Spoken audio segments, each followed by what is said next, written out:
Okay, I start off by talking about behavior analysis, and as professionals in the field, it's critical that probably the most critical thing we do is to be professional and ethical. So the BACB puts out a professional ethical compliance code, which is the top left picture of that.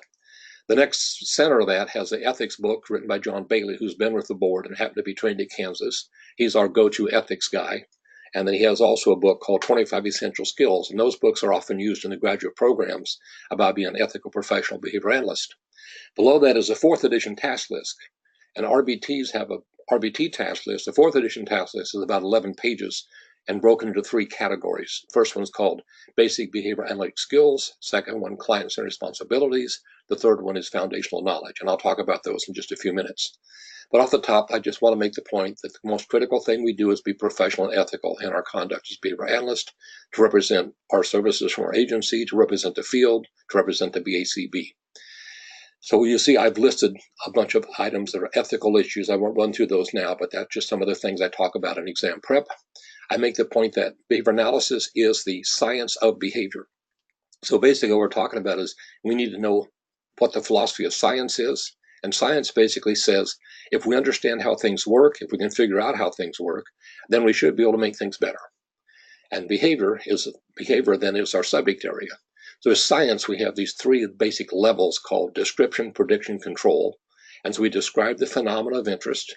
We predict what would happen, and we manipulate independent variables and measure the dependent variables so we can produce an experimental demonstration of how things work. And we're focused particularly with natural sciences, and that of those areas, for example, are physics, chemistry, biology, and behavior. Those are all natural sciences. They all happen in the natural world. So we don't look into the supernatural. We look into the natural, and we don't look into the metaphysics. We look into actually physics, things we can measure. So, and of course, behavior is affected by physics and chemistry and biology, and behavior does happen naturally. And we know a lot about the natural science of behavior, which I'll talk about in just a minute. To drive us through our basics of science, the philosophy, the philosophical foundations are the premises we use for a natural science to see if it makes sense. So on the top right, you'll see the first foundational knowledge item is called the lawfulness of behavior. And we know a lot about the laws of gravity, the laws of chemistry and biology. We know a lot about the laws of behavior. So those things on the far right column are basically the first 9 items in the foundational knowledge that everybody needs to know going into behavior analysis to understand how it's a science and why it's evidence-based, why it's empirical. So the second one is on selectionism, which means where does behavior come from? We get it from our species inheritance, our survival skills and genes. We get it from individual learning experiences, our own genetics from our parents, which we get from our ancestors. And we get it from our environments, from our various cultures. It's where we learn our behavior, and our genetics sort of programmed us to be learning creatures, learning organisms, so to speak. Other premises is that science is looking at the idea that things happen for a reason, and that philosophy is determinism. Empiricism is a philosophy that in order to be a science, we have to define it and measure it and show that it did or did not change based on what we tried to study.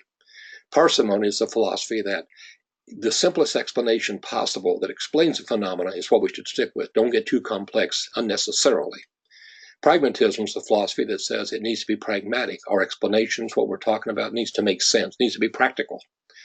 A big difference with behavior analysis is we use environmental versus mentalistic terms. So when we describe behavior, we're not going to use terms like frustrated, anxiety, anxious, upset. We're going to talk about actual physical behaviors versus the labels for those behaviors. So, for example, we don't talk about the mind as the agent of control. The mind is the locus of control, rather the environment is the locus of control. And I'll get into that in the next page. We talk about behaviorism. The philosophy is behaviorism, and that has the same philosophy of science. And if we can understand how behavior works, we can make things better. And behaviorism breaks into 2 main categories. Radical behaviorism says it's all behavior. Everything we do is behavior. So we're going to look at it as having been learned based on our genetics and our interaction with the environment. Methodological behaviorism says we're going to make a science out of things we can actually study, define, and measure. So when we talk about behavior as anything you do, we're pretty commonly acquainted with the idea that behavior is like learning to feed yourself, dress yourself, toilet yourself, learn to drive a car, learning to read, learning to write, learning to socialize. We've learned a lot of our behaviors. But things people don't think of is that thinking in our field is a behavior. It's not a mental operation. Well, people often say, in my mind, I was thinking about, and we just say we don't need to use the mentalistic label of mind. Mind is a metaphysical concept. It's not an actual thing.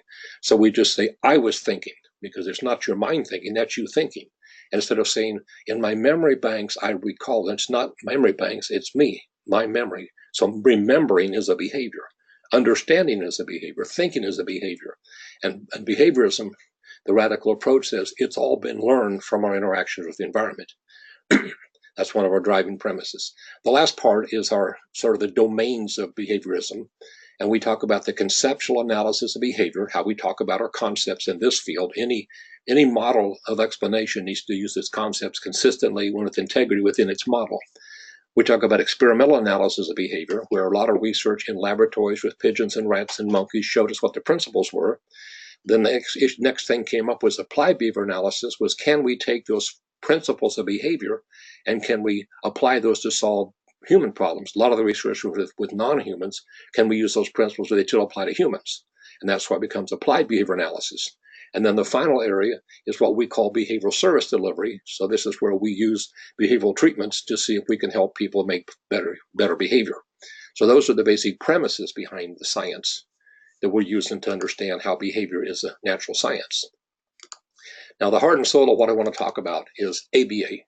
What is ABA? And as I said, from philosophies back in the early 1900s, we're trying to understand how the mind affects the body. And psychology typically takes a dualism model that says the mind tells the body what to do. So you've got these two agents, and the mind is the locus of control.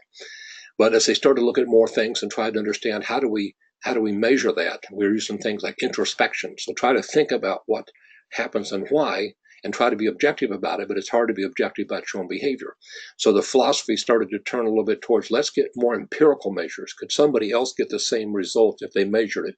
So since we can't see people's thinking, even though thinking from radical behavior is something we do, that's where we use methodological behavior.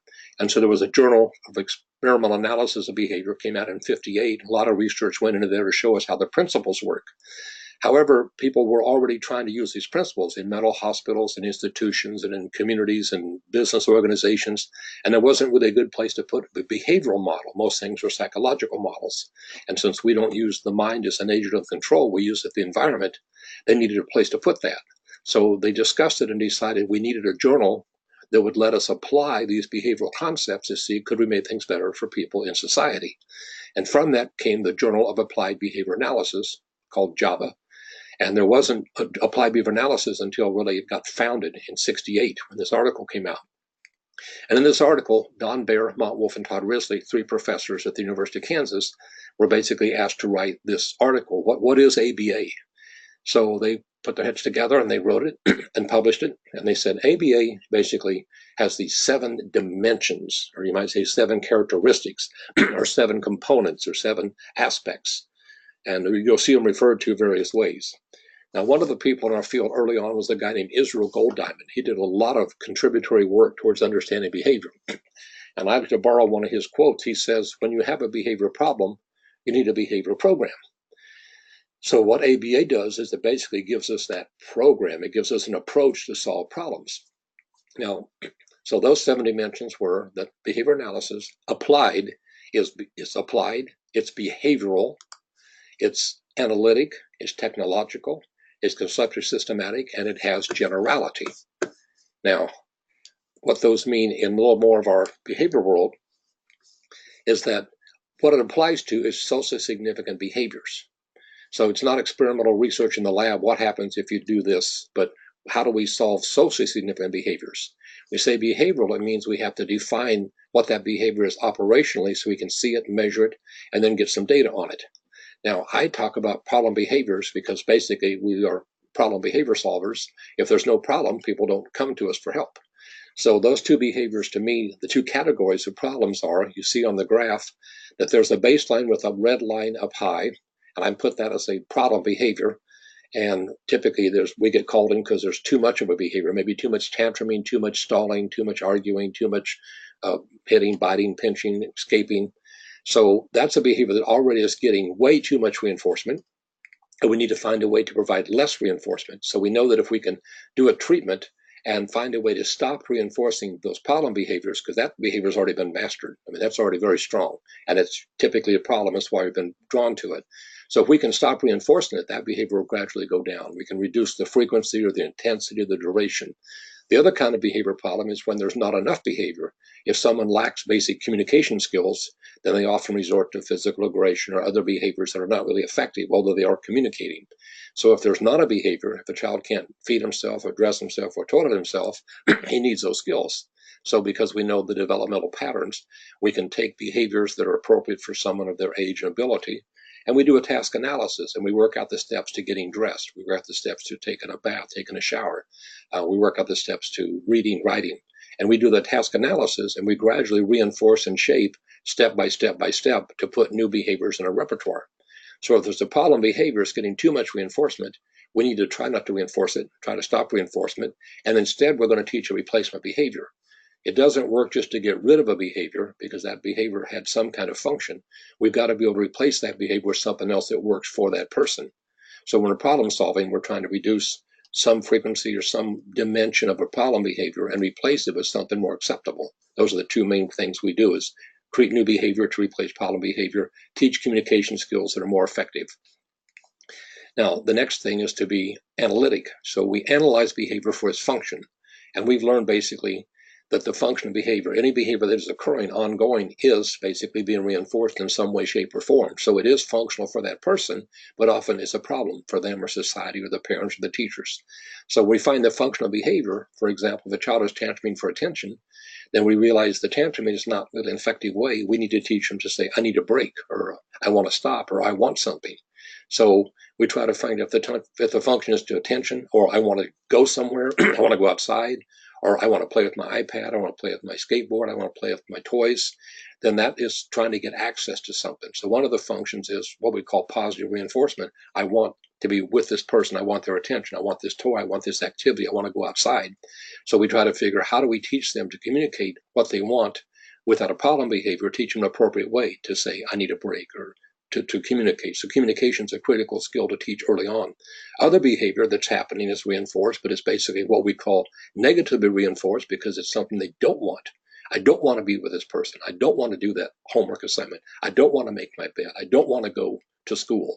So behavior that's happened is either positively or negatively reinforced, and we've learned to do whatever it takes to get access to a person, place, or thing, or we've learned what it takes to get away from a person, place, or thing. That's typically what the function about it, getting access to something or getting away from something. Now, if we know the function, we can then move to the next phase, which is the technological aspect of ABA. That is, what's the technology of teaching to teach our clients, children, people, teachers, parents? How do we teach them ways to change behavior that's going to make it more socially acceptable and be more efficient, effective, and help people get more reinforcers in life and avoid punishers? So the technology involves building a behavior plan. And in our case, we know we need to build a replicable behavior plan, just like we can demonstrate experimentally that something works. We need to build a behavior plan that can be implemented by BIs, RBTs, BCABAs, BCBAs.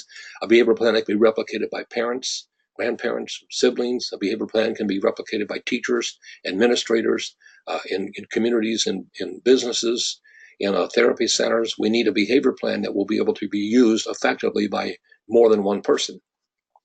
And once we have the behavior plan, one of the guiding dimensions of ABA is to use our concepts systematically. And our basic concepts are reinforcement, to maintain or strengthen behavior, extinction, to stop reinforcing a behavior, or punishment, to decrease a behavior. So we're going to use those principles. If we want more behavior, then we know we've got to find a way to reinforce sometimes the smallest steps of progress towards a successful target repertoire or the target behavior. And if we have a problem behavior, we know we have to systematically find a way to stop reinforcing that behavior so we can replace something else, reinforce something else. Now, the other piece, the sixth piece, is in order to do ABA, it needs to be effective. We need it to work. It needs to be clinically significant. It needs to help our client do better. So we look at that data that we were collecting and measuring when it's behavioral, and we follow the data. Part of being an evidence-based methodology is we look at the data to tell us, did you want more behavior? The data says it's going up. If you want more behavior, keep doing that. If you don't want more behavior, then realize what we're doing somehow has reinforcing properties and it's making a problem worse. And the goal was to reduce the problem for the client. and the parents and the school and the community. So we have to stop reinforcing that behavior. The last thing, and I'm sorry for the cutoff, is the word generality. Generality is that the seventh step of the program, that the behavior we've identified is significant, that we're defining and measuring, we're using the function to build our treatment, using the concept systematically to be effective. That also needs to have generality in our program.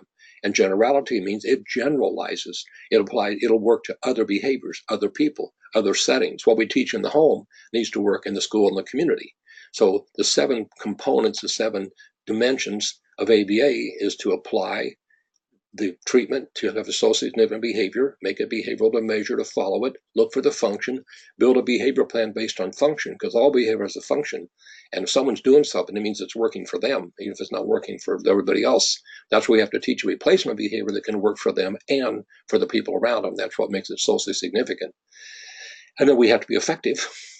And we need to program for generalization. So when you're doing ABA, you're basically doing those 7 things. If you're not doing those 7 things, then you're not doing ABA. Some people say, well, I don't really bother with the data. And of course, for behaviors, that's just, oh my gosh, you can't handle that. We got to have data.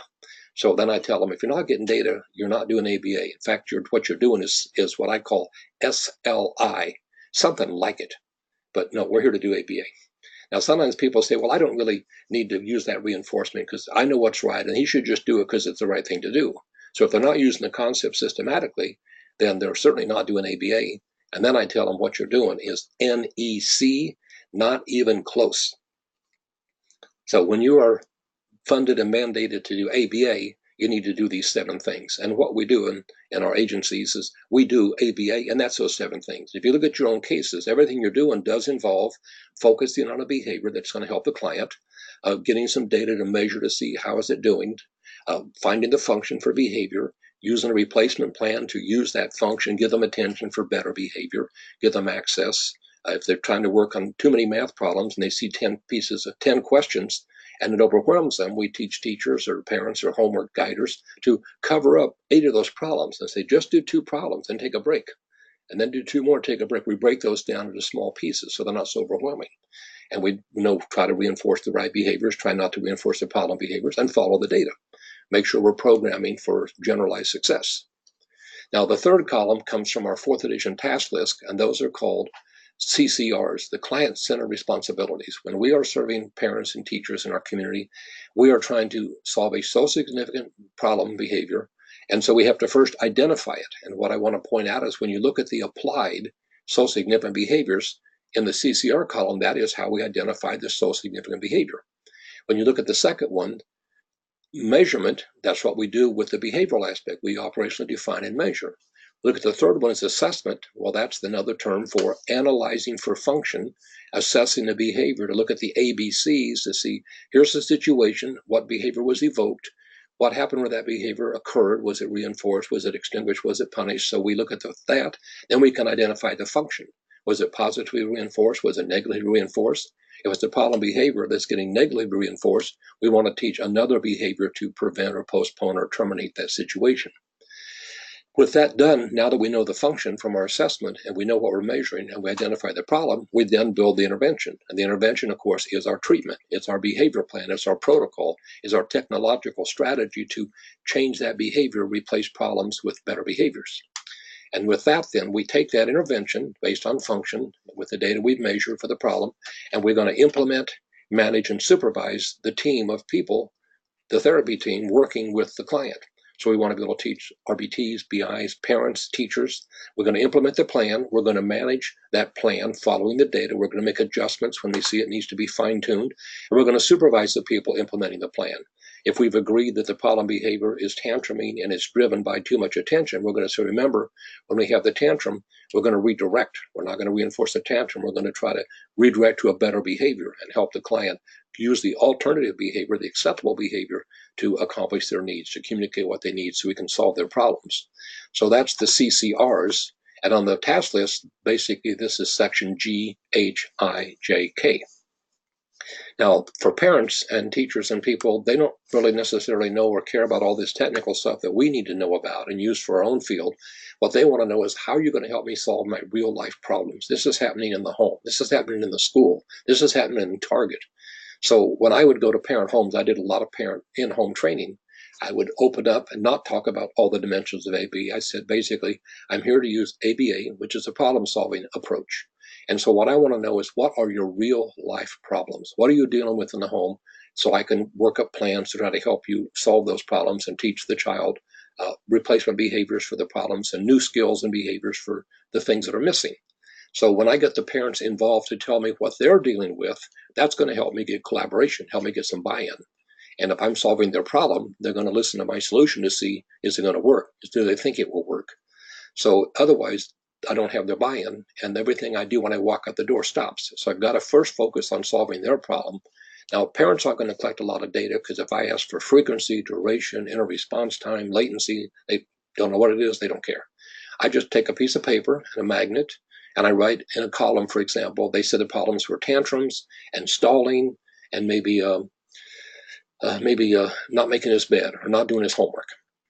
So typically the problems. And so I realize there's too much tantruming, too much stalling, and not enough homework. So I make a column and say, okay, when the tantrum starts, we're going to write the date at the top and just make a tally, just simply make a mark, and it'll look like a count. So instead of saying I need a frequency measure or duration measure or a scatter plot, I just say, there's the behavior, make a tally, so I won't go back and I can know how many times it happened on that day. I ask him under that to please write what time he starts the tantrum, and just write the time, and then when he's finished, when he's done, write when he stops. So I can look at that and I can get a duration measure of how much time, how long he did it. And then when they write the time, I also get this sort of scatter plot info that tells me this behavior happens a lot in the morning, about 7:30, just about the time the bus shows up to take him to school.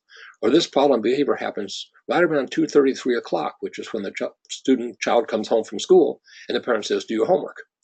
And then they say it also happens about 7:30 when I say, brush your teeth, put in your pajamas and go to bed. So I see these patterns of certain times a day the behavior happens. What's going on at that time that might be setting off these problem behaviors?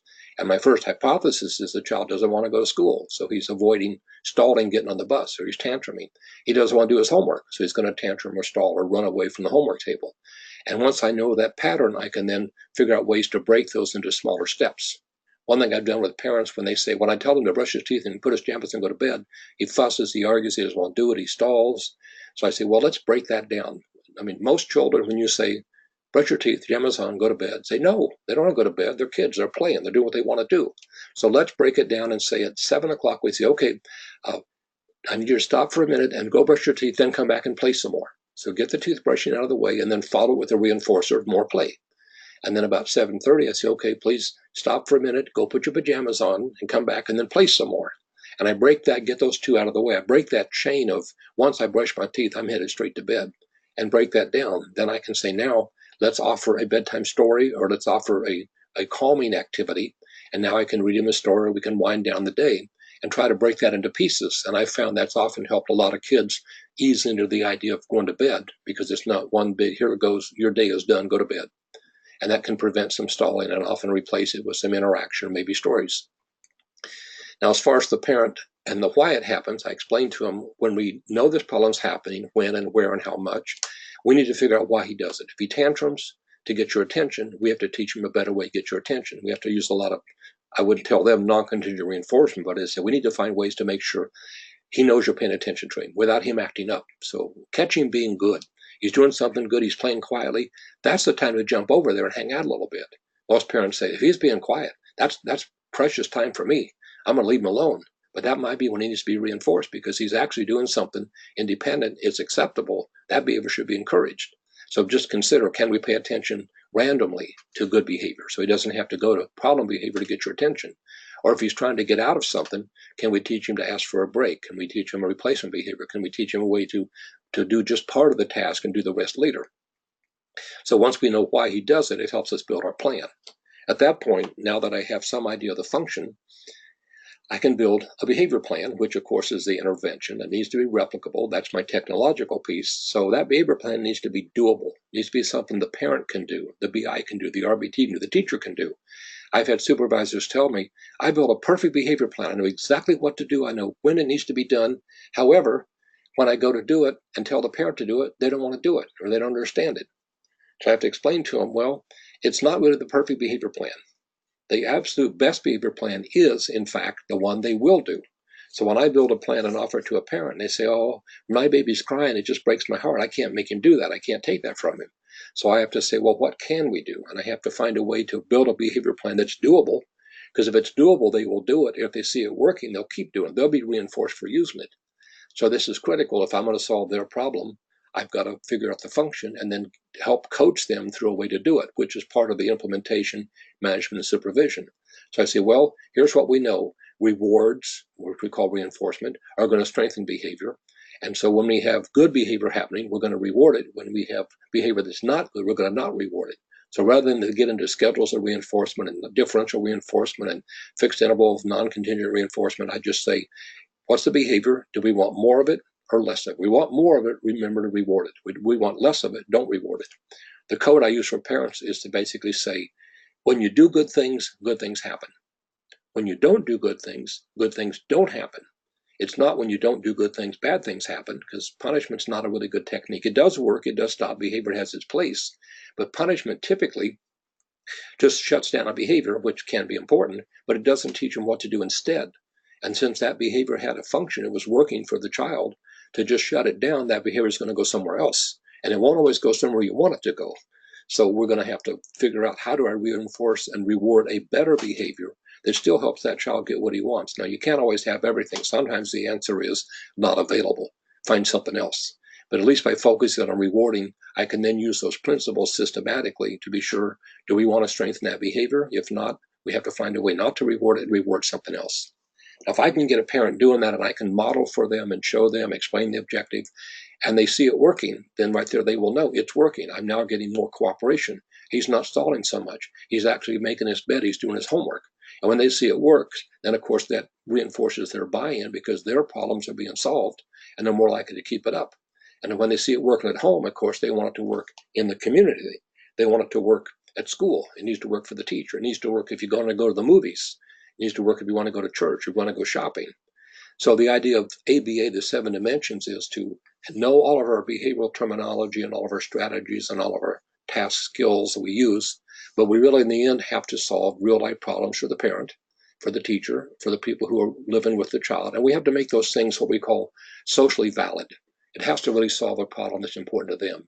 It has to be the methods we're using are acceptable. We can't use harsh, terrible methods that are mean. People are going to say, I don't agree with that treatment model. So we got to find some way to agree that we will reward and what we will not reward. And then we have social validity, which is a part of socially significant. Is it important to the people who are using the results of our treatment? It's important to the client that they actually see things getting better for them, not worse. So in a nutshell, that's the 7 dimensions, and you see how they line up with behavioral strategies. They line up with how we do client services. That third column is basically what we call the behavioral service delivery, services we do in the home, in the clinics, in the community, in the schools. So that's the first piece of my lecture, so to speak, on the 7 dimensions. Now I'm going to go to the next one. And I mentioned the FKO1, the lawfulness of behavior. And this is very important to know, and this is what I teach people for the exam, is this FK1 uses the premise, and I use this formula, that behavior is a function of the environment. So what we're going to do is we're going to use environmental terms for descriptors and labels and explanations for how behavior is lawful. And that happens to be the foundational item, FKO1. And to try to make that point, I basically show these 2 graphs, and I show that any ongoing behavior is being reinforced. The fact that it's occurring means it has some kind of reinforcing properties, one way or the other.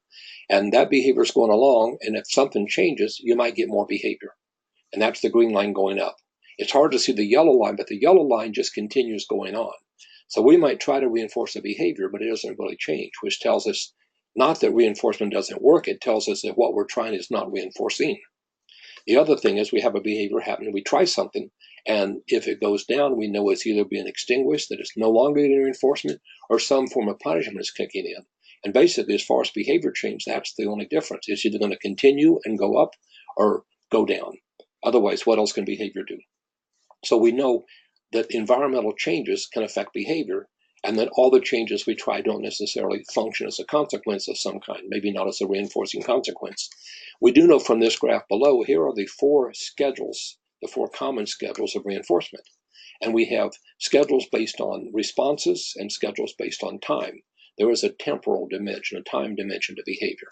And these are common schedules that were derived from laboratory research, and they apply pretty much to our human condition as well. When we systematically arrange a consequence to follow a behavior, if we do that on a very random ratio schedule, a variable ratio, you're going to get a high rate of sustained responding. See, that first line is pretty steep, and those little tick lines on the side are when reinforcement happens. An example we would recognize is someone is gambling, that's gambling behavior, and every time you pull that slot machine handle, you might just win the next time, you don't know. So it could happen on the 15th time, and then on the 22nd time, and then the 28th time, and then it could happen on the 31st time, and the 41st, and the 43rd. You don't know when reinforcement's coming, so you just keep responding, like gambling. So that produces the highest rate of responding, because the more you respond, the quicker you can get reinforced. The next graph shows us, the next data path shows us behavior goes up, and then there's that little hash down is when reinforcement occurs, and that behavior stops briefly to consume the reinforcement. It goes up again and stops, gets reinforced, and this makes what's called a break and run pattern, also known as a step-like. It looks like you're going up steps. And that's a fixed ratio. So if you reinforce every 5 responses, you're going to get a pattern, something like this, every 10 responses. And that's a good way to get pattern behavior. A lot of factories pay people for so many parts they make. Every 10 parts they make is going to be so many dollars. So they'll make some parts, they'll kind of stop a moment, reflect it. When this came out of the research with animals, a rat would press a bar 5 times and get a food pellet. They would stop to eat that food pellet. That's part of the post-reinforcement pause. So that's a pretty common pattern. And again, it's a ratio schedule. These two ratio schedules produce higher rates of responding than the following lower schedules. Those lower schedules are interval schedules. They're time schedules. So the third one that's a little not quite as steep as the very first one, that's a variable interval. So if you reinforce behavior randomly based on time passing and then a behavior, you're going to get fairly steady, consistent, sustained responding. Teachers use this in classrooms when they set up a marble jar, and they tell the students, when I catch you being good, when you're doing what I tell you, I'm going to drop a marble in the jar. When this jar fills up, we'll have a pizza party and watch a movie. So an example might be it's time for the reading part of the day. Teacher tells the students, okay, everybody, go to the story, go to page 17, and we're going to read quietly for 15 minutes. So read quietly, let your neighbors read.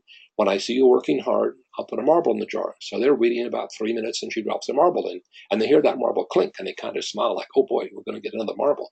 And they keep reading. So this is the way to keep, you don't want them reading extremely fast, you want comprehension. But this will sustain behavior if you just randomly reinforce it based on time passing. Just keep going. It's like telling a parent, check in on your kid randomly. If he's doing his homework, he's cleaning his room, he's playing cooperatively, say hi, give him a high five, give him a sticker, give him a hug, give him some kind of attention, and he will just maintain a steady rate of good, appropriate behavior. The last one is called a fixed interval schedule, where the reinforcer is not available until a certain amount of time is actually passed. So maybe if it's every 15 minutes. So initially you don't do a lot of behavior. Then all of a sudden you start responding, and at the end of 15 minutes you get reinforced for that first behavior after 15 minutes.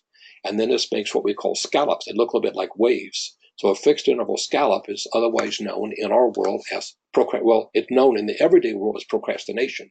It's called putting things off to the last minute. And in behavior analysis world, because we see the lawful relation, think about the times you study for your exams in college. The first part of the semester, you don't study. It comes up for an hour exam, and all of a sudden, boy, are you hitting those books hard and you're studying the night before. You take that test and you have a post-reinforcement pause. Because now you've met the deadline, you've taken the test. When do you start studying? Do you start the next day for the next one? No, you put it off. You wait till just the night before, the day before you start studying. And then you take that test, you get reinforced for finishing the test, and so you get this pattern of what we call fixed interval scallop. We also see that with our tax forms.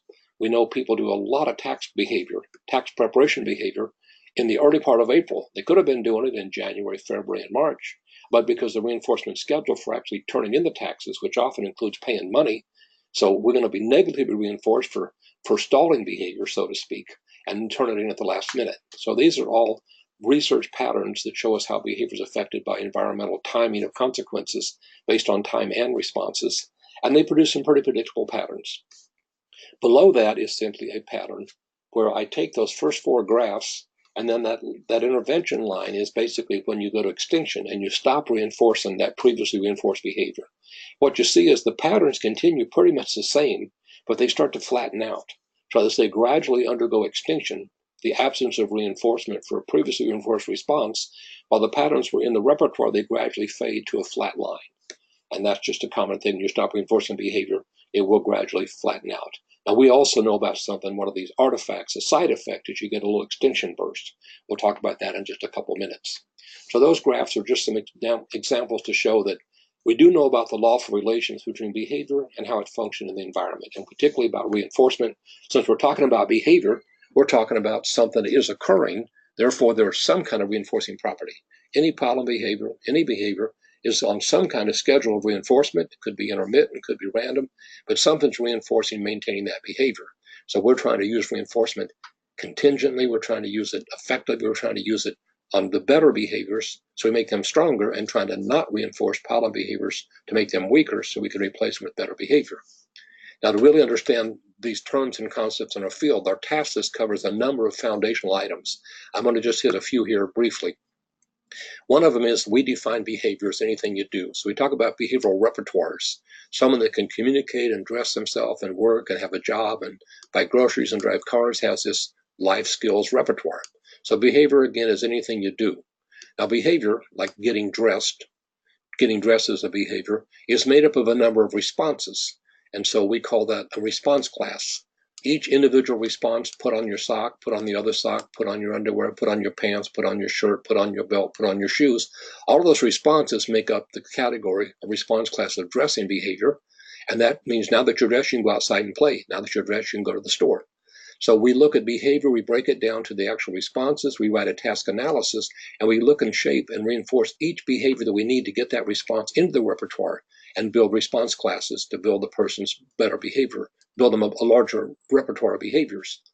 And this is how behavior gets shaped up naturally. We just step by step, behavior by behavior. Now, behavior, as I mentioned, can be covert, which is private behavior like thinking. We can't really see it, but it's still behavior that's been reinforced. If you think a certain way and it works, you're going to keep thinking that way. If you think a certain way and you find it's not working, you're going to stop thinking that way and change your way of thinking. When I explain to parents behavior plans, they'll often say, I don't think he's going to understand that. When I talk about, I try not to say the word contingency. I try to say, here's the plan. When he does this, then we do that, because that's a contingency. First do this, then you get that. If you do this, then you get that. So if, then, when, then, first, then are basically setting contingencies.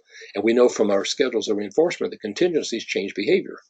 So they say, I don't think he'll understand it. And my answer is, I'm not sure what anybody understands, because there is private behavior. But if we systematically, contingently reinforce target behaviors and approximations step by step, regularly, the child will figure out his own understanding and he'll do more of that behavior. So that's why I want to be careful not to reinforce problem behavior, because he'll figure out if I tantrum, I get out on my homework. So I want to break it down to small steps. So if I do a problem or two, I get reinforced. Now, basically, he'll create his own understanding. So behavior happens publicly and privately. It's made up of a lot of responses. All of the responses that lead to the same function make up response class. Like driving behavior is going to be get in the car, turn the ignition on, you hear the buzzing, seatbelt, so you reach up and you reach down, you click the seatbelt, which terminates that aversive, noisy stimulus. You get negatively reinforced for stopping that buzz, and then you drive to the store. Or if you get in the next day, you put your seatbelt on before, so you're doing negative reinforcement. You're preventing that buzz from even happening. It's a behavior you do to not hear that annoying buzz. That's why it's so annoying. Now, so behavior happens publicly and privately. Our next category is that of stimuli, because behavior is a function of the environment, and the environment is everything around us, public and private. We can't see private environments, but there are thinking happens in a private environment. It's a private behavior in a private environment. It's inside the skin. And that of some form of stimulus. So stimuli are things that trigger our sense receptors, light, sounds, auditory, visual, touching, feeling, noise, vibrations. We have these stimuli. And the stimulus class is all those stimuli that make up the things we respond to in a response class. So I'm talking about a stimulus class of wearable clothing items. If the response class is getting dressed, teaching dressing behavior, the stimulus class is things you wear, wearable things. So that's where the socks, the underwear, the pants, the shirt, the belt, the shoes, all make a stimulus class of stimuli you respond to by putting them on your body. So now you have the function of being dressed, you can go outside and play. So we have to take our field and explain things in terms of behavioral environment and how these certain stimuli, like you're driving down the street, the light turns red. what you do, most people say you stop, but actually that's not a behavioral explanation. When you're driving on the street, the light turns red. What you do is press on the brake. That's the actual behavior. That's the response. And the consequence is the car stops. So you get negatively reinforced for pressing the brake at intersections. So you avoid a ticket, you avoid an accident. When the light turns green, that was the stimulus change in the environment. And you press on the different pedal, it's a discriminated response. You press on the gas pedal, and now the car takes off. So you get positively reinforced by getting to the store, getting to school, getting to a movie. So we have to take in our model and explain behavior and the lawful relations between the environments we're in, the responses in the environment, and how those responses change the environment to reinforce what we do. Now, a lot of concepts had to be learned. So we've learned that we've got a model of what's called stimulus equivalence, where a child first learned to spot a picture of a dog. And we show them a picture. This is a dog. Now we point to the other picture and say, find the one like this. So he learns this is a dog. Oh, here's a picture of a horse and a cow and a cat, but there's the picture of the dog. So he learns those two pictures are basically the same concept. He also learns that we write the word DOG and CAT and COW, and he learns that when you show him the picture, we teach him that this DOG are the letters for the same thing as that picture. Those stimuli are basically equivalent as far as the concept. So we teach him what the picture is, then we teach him that this is the letters that represent that picture. So if the picture is the picture, that's A equals A, and the picture is the letters DOG, that's A equals B, which means B equals A. Then we teach him that those letters DOG make the sound dog. And then he figures out, oh, well, then this picture of this animal is the same as when I hear dog. And that's how all of a sudden we get this tremendous learning curve of learning how these concepts are related by what they look like, how they're spelled, how they sound. And this gives us the ability to make a lot more stimuli, basically triggers to evoke more behavior. We use this systematically. Now, basically to wrap up what we talk about in behavior analysis is we focus on two main categories of behavior, what we call operants and respondents. Now, respondents are based on reflexive relations. So when we talk about feelings, that's basically a psychological label for emotions. Who's feeling happy, sad, frightened, scared, anxious, upset. Those are not behaviors. Those are labels for emotional behaviors. And for us in our field, we're talking about those as respondents because an unconditioned stimulus, like a loud noise, will elicit and set off an unconditioned response, which would be like an increased heart rate, maybe tight chest muscles. You might say, I was frightened or startled or scared. But again, frightened, startled, and scared are just labels. Those are like a response class for behaviors. We're going to talk about them as reflexes because it takes these two components to get a reflex. And we have these naturally inherited genetic reflexes from our phylogeny of our species. And those happen naturally. Now, what we've learned about behavior is respondent behaviors get conditioned. So if a child is sleeping in his room at night and a loud noise happens in the closet, the noise set off the heart rate and the tight chest muscles. He wakes up, he feels these sensations. It's frightening, it's scary, he cries. Parents run in to say, what happened? He says, there's a monster in the closet. And they turn the lights on and they open the closet. They, oh, look, there's no monster here. This box fell over. Oh, okay, now he calms down, he goes to bed. Next night, they put him to bed, say good night, have a good night's sleep, and they turn the light off, and all of a sudden his heart speeds up. It's like, wait, there wasn't a noise. Well, the noise happened in the dark the night before. And that noise set off that reflex. It's a startle reflex. This is just common reflexive behaviors. We have these. Cold air gives you goosebumps. Hot air makes you sweat. Loud noise will startle you, set off a heart rate.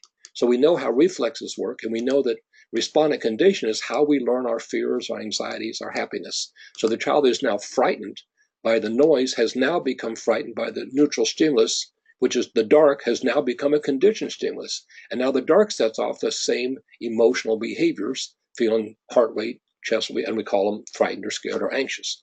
So, and we don't use anxiety as the cause of behavior because anxiety is not a stimulus, anxiety is not a response, it's not a function.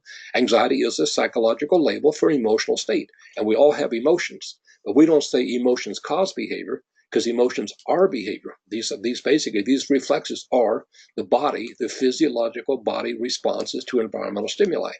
And a lot of things set off our sensors in our body, our sense receptors, and those are our reflexive behaviors. They're programmed, they're genetic, they're involuntary, they're elicited. Now, the other side of that is when we do feel frightened, scared, cold, hot, we've learned to do things about it. So the operant conditioning model is we talk about the ABCs. I learned this as the SRS. So if I'm cold, I've learned to put on a sweater or grab a blanket or turn on the furnace. So that was this respondent behavior at the bottom, the respondent behavior of being cold or frightened or scared. If I'm scared in the dark, I turn the light on. Now that was not a reflex because turning the light on was a learned behavior. Or I might turn and go the other way. So if I turn away from a dark, scary alley, that's not a reflex. My heart pounding is a reflex, but I've learned what to do when I feel a certain way. And all of our lives every day are driven by how we're feeling. We're always feeling something. We're feeling these physiological states. If you haven't eaten food, you feel hungry. So then you've learned to go find food. Let's go find the SD, the refrigerator, or the fast food place or the restaurant to get some food, or the grocery store, buy that food, go home, do a response class of food preparation behavior, cook the food, do a response class of setting the table, and then sit down and eat the food. So we are really good at understanding respondents and operants and how they work together, and that explains what we do. We have how we feel, what we do when we feel certain ways. Certain behaviors get reinforced. Some of these behaviors that get reflexive become phobias. If we get scared so much we're anxious about everything, that's basically, it turns into a phobia. And we know how to use respondent conditioning. We knew how to use a progressive relaxation or systematic desensitization to help people desensitize to these stimuli and have a better behavior. If you're upset, instead of running around screaming, you sit down and you take a few breaths, and it calms your body, gets some oxygen in your lungs, lets your muscles relax. So we're very good at taking these behaviors, operants and respondents, identifying the environmental variables that set them off, teaching replacement behaviors, reinforcing better behaviors, reinforcing adapting behaviors, and helping people learn to manage their emotions. Emotional regulation is a very hard thing for a lot of people. Just look at road rage on the people that are driving, get upset, and they engage in some dangerous behaviors. But as behavioral scientists, as behavioral analysts, we know there's a lawful relation between behavior and the environment. We know it's made up of responses in response to environmental stimuli. Some of those are reflexes or physiological reflexes of our body. Those are our respondents. Those get paired with environmental stimuli, so a lot of things set things off. Sometimes we think about something and people say, the more I think about it, the madder I get.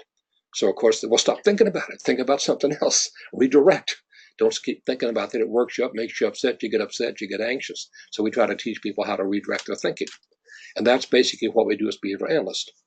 I want to wrap up by going to this bottom graph over here and show what we do with a typical treatment curve. I'm going to just briefly touch on matching law, which shows us that people are going to engage in behavior that pays off. So you're going to match the amount of effort to the biggest payoff. In fact, you're going to try to do the least amount of effort for the biggest payoff.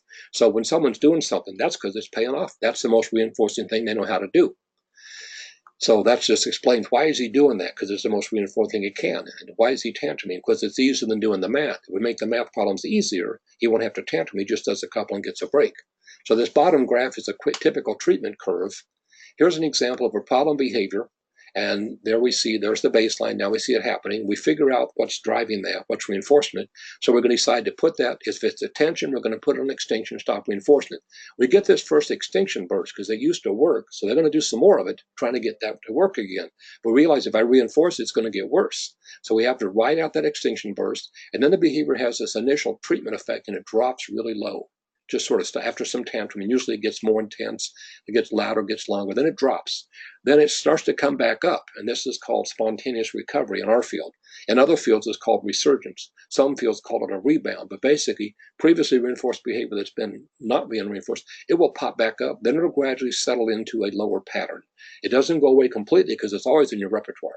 So we know how this works. We graph the data, we see it, we can describe and predict and control all kinds of behaviors that are on some kind of reinforcement schedule, and we see how the extinction burst occurs. So these are just some quick ideas about how behavior works and how we know about the lawfulness of behavior and how we use these techniques and technologies to analyze behavior, figure it out, and develop our treatment plans. Now, I don't have time to talk about the next one. I'm just going to simply say what I've done here for people doing the exam. I've taken the 7 dimensions, I've identified them, I've then taken the task list and I've shown how they all line up. There's all the task list items for measurement. There's the task items for design. Here's for the technology, the behavior plan. Here's the considerations. Those are the elements of change that I use these in my behavior plan procedures. And I build systems of behavior change like management systems and token systems. There's the concepts I use, and these are my foundational knowledge concepts. And then I'm going to follow the right to effective treatment article in Java. I'm going to follow the generalization article in Java and use all of those, and they all point right over here to the client-centered responsibilities, identify the problem, figure out how to measure it, assess it for function, build an intervention based on function, implement, manage, and supervise the behavior plan. And that's what you do when you work in the field. So there's ABA, 7 dimensions. There's some lawful relations. This is why it works. This is what I teach for the exam. Here's why it works.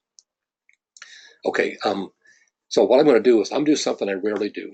I'm going to stop talking, which is really hard for me, but I'm going to